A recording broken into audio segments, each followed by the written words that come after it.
जय हिंद दोस्तों, कैसे हैं आप सब। Electric charge and fields class 12th का पार्ट 4 लेके आया हूं आपके लिए। पार्ट 3 के अंदर अब तक अपन ने पढ़ लिया है प्रिंसिपल ऑफ सुपरपोजिशन।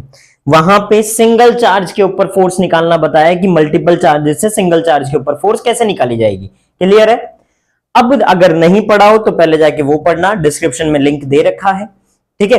और सारे नोट्स भी अपलोड हो गए हैं टेलीग्राम चैनल पे, तो वहां पे जाके नोट्स भी देख लेना। क्लियर। अब देखो भाई, पार्ट 4 के अंदर अपन क्या पढ़ेंगे, रिलेटिव परमिटिविटी। अगर कोई भी चार्ज सिस्टम है, कोई भी चार्ज का सिस्टम है, उस सिस्टम को किसी मीडियम के अंदर रख दिया जाए तो फोर्स पे क्या इफेक्ट आएगा। अगर उस सिस्टम को किसी मीडियम के अंदर रख दिया जाए तो उस फोर्स पे क्या इफेक्ट आएगा, वो चीज आज देखेंगे, रिलेटिव परमिटिविटी। ठीक है। तो देखो भाई, आज क्या पढ़ेंगे, आज पढ़ेंगे रिलेटिव परमिटिविटी। और इसी को डाइलेक्ट्रिक कांस्टेंट भी बोलते हैं, डाइलेक्ट्रिक कांस्टेंट भी बोलते हैं। ठीक है। रिलेटिव परमिटिविटी को एप्सिलॉन आर से रिप्रेजेंट करते हैं। किससे रिप्रेजेंट करते हैं, एप्सिलॉन आर। एप्सिलॉन नॉट क्या होता है, एप्सिलॉन नॉट क्या होता है, permittivity of free space. Free space की प्रिमिटिविटी है, मतलब वैक्यूम की प्रिमिटिविटी है। वैक्यूम या फिर एयर के अंदर भी बोला जाता है। ठीक है। तो ये तो एयर या वैक्यूम या फ्री स्पेस कोई भी हो तब जाके, और ये मीडियम के अंदर। अभी मीडियम भी देखेंगे कैसे कैसे क्या होगा, अभी मीडियम का भी बात करेंगे। देखो क्या है रिलेटिव प्रिमिटिविटी की डेफिनेशन क्या होगी, रिलेटिव प्रिमिटिविटी की डेफिनेशन क्या होगी। ये प्रॉपर्टी है किसी भी मीडियम की, ये क्या है, प्रॉपर्टी है किसी भी मीडियम की। इसकी वजह से अपन क्या कर सकते हैं, कोई भी मीडियम के अंदर दो चार्जेस के लिए फोर्स निकाल सकते हैं, दो या दो से ज्यादा या सिस्टम ऑफ चार्जेस के थ्रू फोर्स अपन निकाल सकते हैं। ये क्या है, it is the property of, it is the property of any medium due to which we can find force between the charges, force between the charges। अपन क्या find out कर सकते हैं, force between the charges in any medium, किसी भी medium के अंदर। ठीक है, किसी भी मीडियम के अंदर। क्लियर। अब देखो मैथमेटिकली इसको क्या बोला जाता है, mathematically it is defined as the ratio of permittivity of medium to the permittivity of free space। अब किसी भी मीडियम की अपनी एक प्रॉपर्टी है जिसमें वो क्या चाहता है कि कोई भी दो चार्जेस या दो से ज्यादा चार्जेस रखे हुए हैं तो उनके बीच में फोर्स को वो क्या करना चाहेगा, कम करना चाहेगा। कि जैसे देखो, मैं अगर सिर्फ किस में भाग रहा हूं, ऐसे मीडियम में भाग रहा हूं जहां पे सिर्फ हवा है, ठीक है। तो मैं धरती पे भाग रहा हूं तो हवा लग रही है खाली, तो मैं ज्यादा तेज चलूंगा। पर मैं अगर पानी में रख दिया जाऊं और फिर उसके बाद में भाग रहा हूं तो पानी में मैं इतनी स्पीड से नहीं भाग सकता। क्लियर। अगर मीडियम चेंज हो जाएगा, आसपास की सराउंडिंग्स चेंज हो जाएगी, तो फोर्स डिक्रीज करेगी। फोर्स क्या करेगी, डिक्रीज करेगी बिटवीन द चार्जेस। अभी देखो क्या है, जैसे ही आपने इसको, इसके बारे में क्या बोला, एप्सिलॉन आर क्या बोला, रेशो है। किस किस का रेशो है, it is defined as the ratio of permittivity of medium, मतलब epsilon M divide by permittivity of free space यानी एप्सिलॉन नॉट। क्लियर।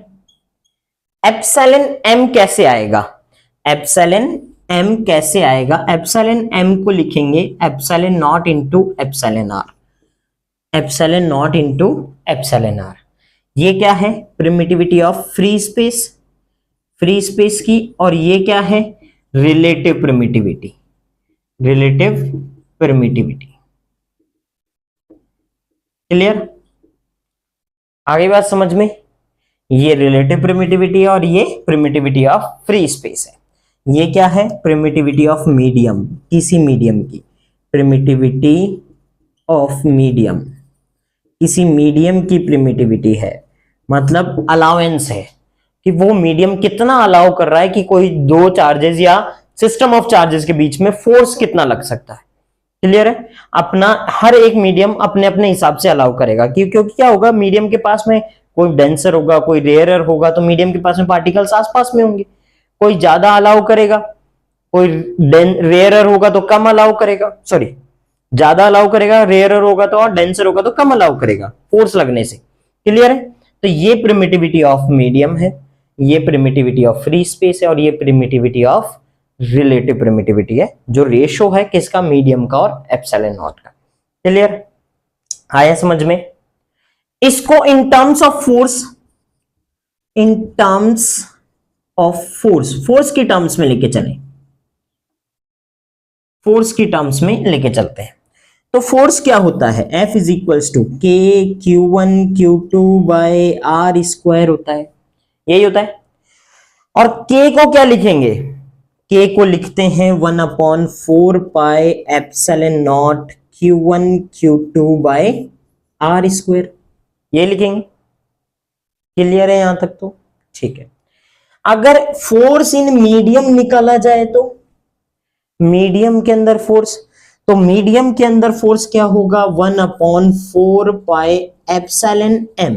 अभी ये किस में था? फ्री स्पेस में। ये एयर में था या वैक्यूम में था? ये किस में है? ये मीडियम में है। ये वैक्यूम में फोर्स है, वैक्यूम के अंदर। ठीक है, फोर्स इन वैक्यूम, ये फोर्स इन मीडियम। तो फोर्स इन मीडियम में क्या होगा? 1/4 pi epsilon m Q1 Q2 by are square, यही होगा। अगर मैं ऐसे बोलूं कि फोर्स इन मीडियम निकाल रहे हैं, तो 1/4 पाई एप्सिलॉन m को अपन यहां से epsilon naught into epsilon r लिख सकते हैं, dielectric constant. Epsilon naught into epsilon r Q1 Q2 by are square. Clear? अब 1/4 पाई एप्सिलॉन नॉट को फिर से k लिख सकते हैं क्या? लिख सकते हैं।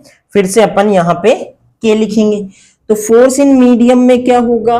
k Q1 Q2 by epsilon r into R square. Clear है? अब देखो, k Q1 Q2 by are square को क्या लिख सकते हो? k Q1 Q2 by are square को, इस चीज को, इस टर्म को अपन लिखते हैं फोर्स इन वैक्यूम।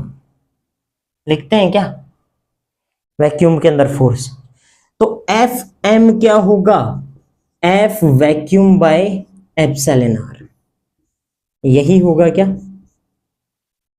मतलब फोर्स इन मीडियम जो है, force in vacuum divide by epsilon are. Clear है? या फिर फोर्स इन वैक्यूम जो निकालना है, force in medium into epsilon. Clear है यहां तक? तो आया? पक्की बात? ठीक है, उतारो। देखो यहां पे कुछ भी नहीं है, फोर्स इन वैक्यूम निकाला, फोर्स इन मीडियम निकाला, फोर्स इन वैक्यूम और मीडियम को कंपेयर किया है खाली, और कुछ नहीं किया है। फोर्स इन वैक्यूम के Q1 Q2 by are square, यानी 1/4 pi epsilon naught into Q1 Q2 by are square होता है। एप्सिलॉन नॉट की जगह मीडियम अगर रखा जाएगा तो एप्सिलॉन m आ जाएगा। एप्सिलॉन m क्या होता है? Epsilon naught into epsilon r। कहां से पता लगा? ये रिलेटिव परमिटिविटी से पता लगा, क्योंकि इसकी मैथमेटिकल वैल्यू क्या होती है? Permittivity of medium divide by permittivity of free space होती है। तो प्रिमिटिविटी ऑफ मीडियम निकाली तो क्या आएगा? Permittivity of medium is equals to permittivity of free space into relative permittivity. तो ये आ गया। एप्सिलॉन m की वैल्यू यहां पे पुट करी, epsilon naught epsilon r, epsilon naught epsilon r, 1/4 by epsilon naught Q1 Q2 by r square को अपन k Q1 Q2 by r square लिखेंगे, और इसी को अपन वैक्यूम बोलते हैं, तो f vacuum upon epsilon r। Clear? आ गया? ठीक है, उतारो फटाफट उतारो, इस पे क्वेश्चन लगाते हैं। मिटा दे? ठीक है,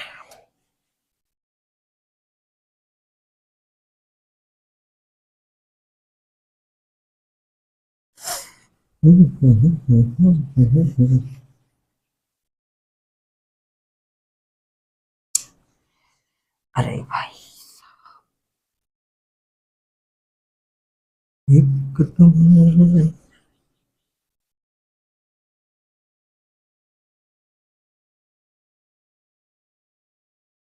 अब देखो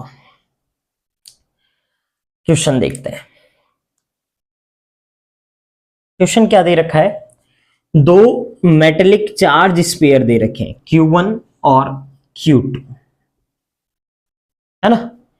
दोनों के पास में चार्जेस है वो सेम है, Q1 equals to Q2 equals to, identical है दोनों। Q1 equals to Q2 is equals to 6.5 into 10⁻⁻7 coulomb, ठीक है। And they are separated by a particular distance of 50 centimetre, ठीक है। दोनों को सेपरेट किया है कितने सेंटीमीटर से, 50 सेंटीमीटर से, क्लियर है। First we have to find F net या फिर एफ रिपल्सिव, क्योंकि सेम नेचर के हैं, रिपल्सिव फोर्स लगेगी, ठीक है, तो रिपल्सिव फोर्स लगेगी। सेकंड क्या फाइंड आउट करना है, find F net when Q1 and Q2 get double and distance between them get halved, ठीक है। हाफ ऐसे लिखते हैं क्या, हाफ, ठीक है। अच्छा, थर्ड क्या पूछा है, find net force when this system is placed in a water of dielectric constant 80, कई बार 81 भी आता है, चलो कोई नहीं, अपन 80 लेते हैं, ठीक है। तो क्या क्या फाइंड आउट करना है, पहले तो नेट रिपल्सिव फोर्स निकालनी है, सेकंड नेट रिपल्सिव फोर्स निकालनी है कब, जब Q1 और Q2 को डबल कर दिया जाए और दोनों के बीच में जो डिस्टेंस है उसको हाफ कर दिया जाए, तो उस टाइम पे नेट रिपल्सिव फोर्स। अगर इस सिस्टम ऑफ चार्जेस को कहां रख दिया जाए, वाटर में रख दिया जाए, तब फोर्स बताओ कितनी आएगी, तो फोर्स इन मीडियम भी निकालना है। तो एक एक करके सारी चीजें निकालते हैं, ठीक है भाई। तुम्हें दिख कहां तक रहा है ये देख लेते हैं एक बार, कहां तक दिख रहा है, पूरा दिख रहा है, सब नीचे तक दिख रहा है, कोई दिक्कत नहीं, ठीक है। तो पहला निकालते हैं, first repulsive force, F is equals to K Q1 Q2 by R square. के की वैल्यू तो पता है ना, 9 इंटू 10⁻⁹, क्लियर। तो के की value 9 into 10⁻⁹ into Q1 into Q2, देखो 6.5 इंटू 10⁻⁻7, तो 6.5 इंटू 6.5 इंटू 10⁻⁻7 इंटू 10⁻⁻7, तो बेस सेम तो पावर्स ऐड हो जाती हैं, माइनस माइनस प्लस होगी, ठीक है। तो माइनस का कितना आ जाएगा 14 divide by are square, R है 50 सेंटीमीटर, 50 सेंटीमीटर, तो आर को मीटर में कन्वर्ट करेंगे तो आर की वैल्यू आएगी 0.5 मीटर, क्लियर है। तो 0.5 इंटू 0.5, ठीक है। ये पॉइंट से पॉइंट कैंसिल आउट हो जाएंगे, ये लो, यहां पे 5 1 जा 5, ये 13 और ये भी 13 हो जाएगा, क्लियर है। ये 10⁻⁻14 और 10⁻9 दोनों ऐड होंगे, बेस सेम है तो पावर्स ऐड हो जाएंगी। 9 माइनस 14 कितना होता है, माइनस का 5, तो ये 9 into 13 into 13 into 10⁻⁻5 is equals to force आया। यही आएगा। ठीक है, अब मल्टीप्लाई कर लेते हैं। 13 इंटू 13, 13 का स्क्वायर 169 होगा। 169 इंटू 9 इंटू 10 की पावर -5 न्यूटन, यही फोर्स आना चाहिए। फोर्स इन वैक्यूम है ये। Force in vacuum is equals to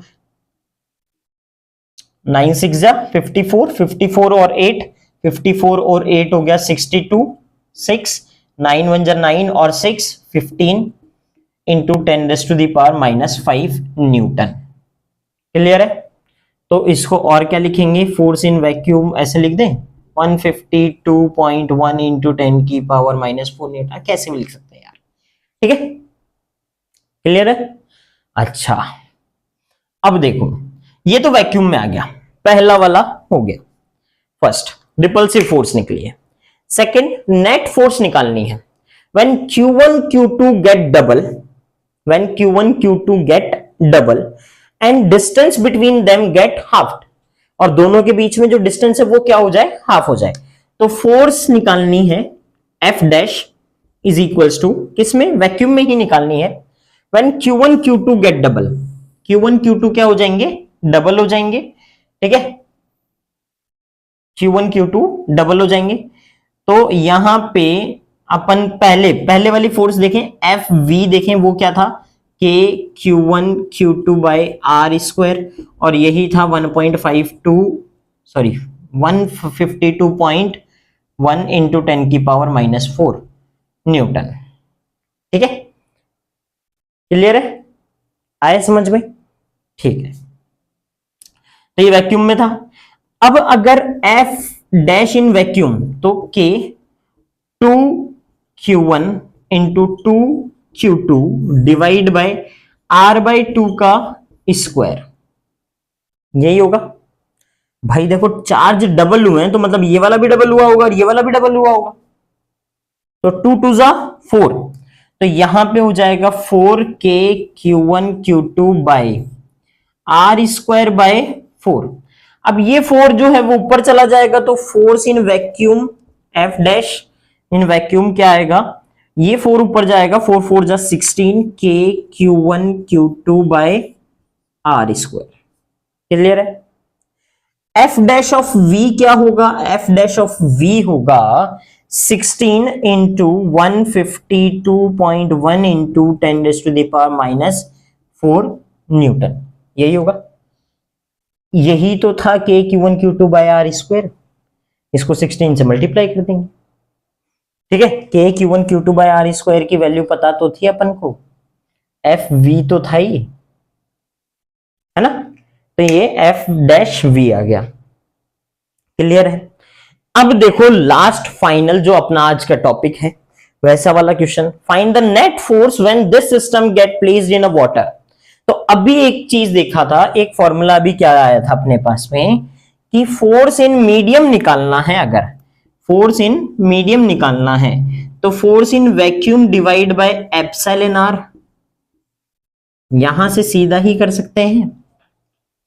force in medium निकालना है तो force in medium is equals to force in vacuum, vacuum के अंदर फोर्स ये रही 152.1 into 10 raise to the power -4 divide by 80, divide by कितना हो जाएगा, 80 हो जाएगा।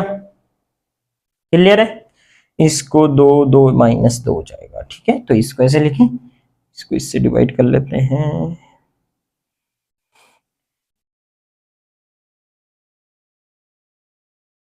टेन की पावर -2,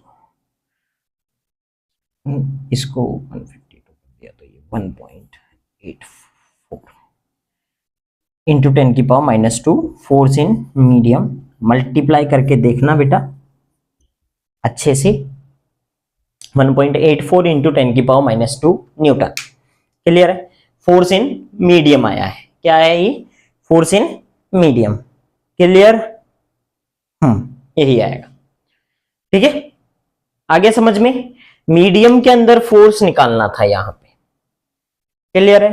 पहले क्या करना था, पहले नेट रिपल्सिव फोर्स निकालना था जो कूलम्ब्स लॉ वाला पार्ट था, फिर वापस से उसको क्या कर दिया, चार्ज को डबल कर दिया और डिस्टेंस हाफ कर दी, फिर वो भी कूलम्ब्स लॉ वाला ही पार्ट आया। और फिर यहां पे क्या है, नेट फोर्स निकालना है कि अगर उसको सिस्टम को वाटर में रख दिया गया है और उसकी क्या है, डाइलेक्ट्रिक कांस्टेंट 80 दे रखा है, तो मतलब सीधा ही निकालेंगे Fm is equal to Fv by epsilon are. Clear है, मिटा दे, ठीक है। चलो एक और क्वेश्चन करते हैं।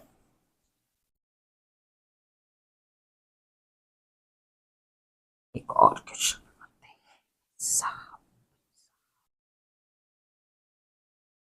ऐसा ही कोई क्वेश्चन लगाते हैं।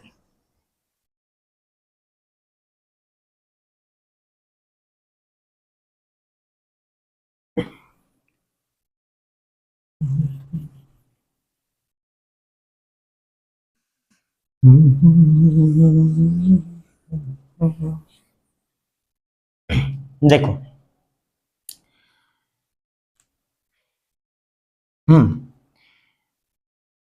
टू आइडेंटिकल स्पेयर्स, दो आइडेंटिकल स्पेयर है विच आर सेपरेटेड 10 सेंटीमीटर अभी, ठीक है, दोनों आइडेंटिकल है, of same nature and same charge, मतलब इक्वल अमाउंट ऑफ चार्ज है और सेम नेचर के, दोनों का चार्ज सेम है और नेचर भी सेम है, ठीक है, are placed in a medium of epsilon r 6, are placed in a medium of epsilon r 6, then the force between these charges, these spheres, is 303 Newton.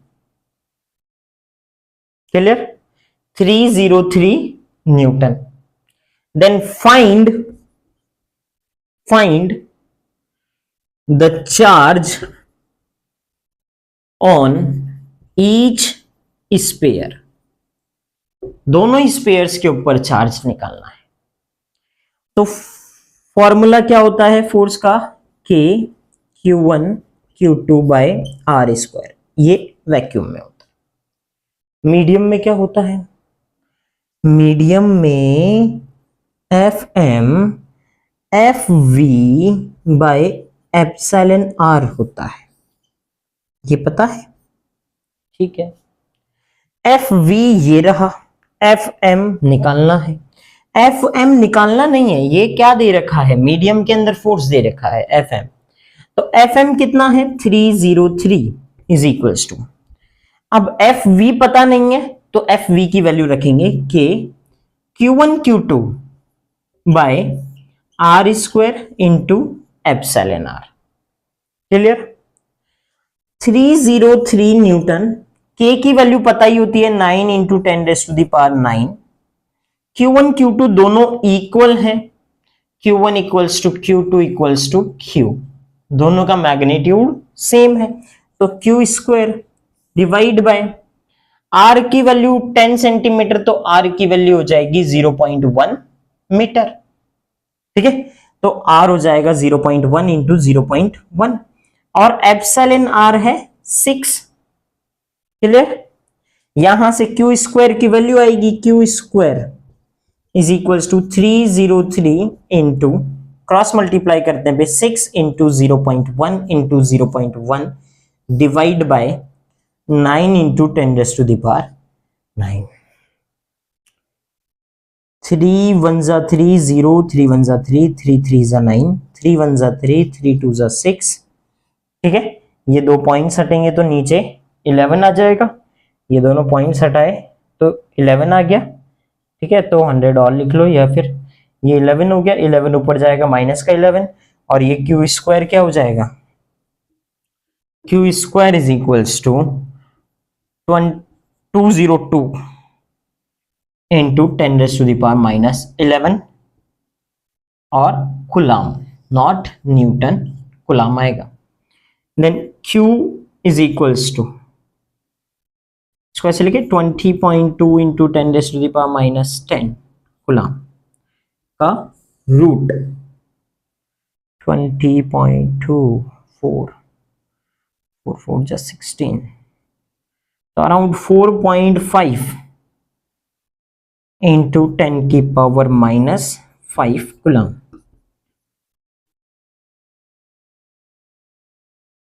5 5 जा 25 होता है, 4 4 जा 16 होता है, 4.5 के अराउंड में आएगा 20.2, ठीक है। इंटू 10 की पावर कितनी आ गई -5 कूलम। तो यहां पे चार्ज निकालना था। क्लियर है? आया समझ में? क्वेश्चन में क्या दे रखा था? क्वेश्चन में दे रखा है कि 2 identical spheres of same charge, same magnitude of charge and equal in sorry and having same nature, और सेम नेचर के हैं, सेम चार्ज है, ठीक है, are placed in a medium of epsilon r is equals to 6, epsilon r 6 दे रखा है, and the force between them is force Fm is equals to 303 newton. Clear है? अब अगर ये फोर्स क्या लग रहा है, 303 न्यूटन लग रहा है, तो k q1 q2 by r square divide by epsilon r, ठीक है। तो k q1 q2 by r square और इंटू एप्सिलॉन r किया, और यहां से q स्क्वायर की वैल्यू निकाली, क्योंकि q1 q2 की वैल्यू सेम थी।